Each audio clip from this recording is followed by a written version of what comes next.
I mean, it's a racetrack that when you hit it right, it's a lot of fun to drive. But when you miss it, I mean, it can be a huge challenge.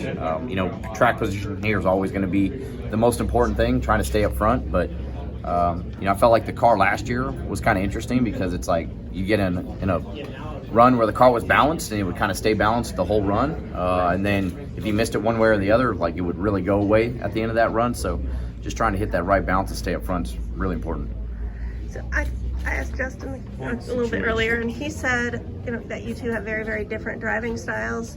So how do you take two drivers with very different styles and make that work so that both of you can improve and from week to week? Yeah, I mean, I think it starts with just trying to build speed in the race car. Like, if we didn't really have any speed in the race car the first few months of the season, and now we have speed, and then once you get that speed, then obviously from one driver to the next, you work on what direction that is of how to balance a race car.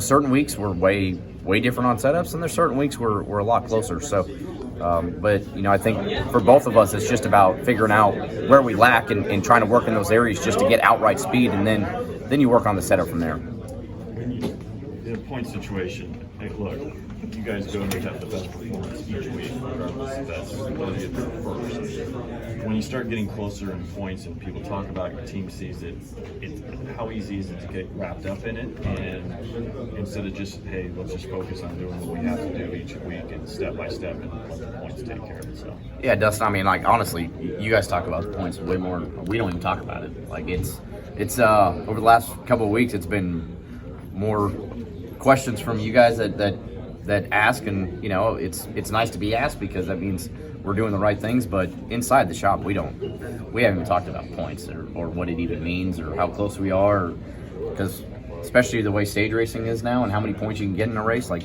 you have one bad week, that all goes away. So at the end of the day, I just keep saying, if we have fast race cars, points work themselves out, and if you don't, then you don't even need to worry about it. So I think that's more of a story for you guys, and we just keep focused on trying to be better. This is Harrison Burton, driver the number 21. Make sure to hit that subscribe button. Also, check out one of these two videos beside me. Visit frontstretch.com for more racing content.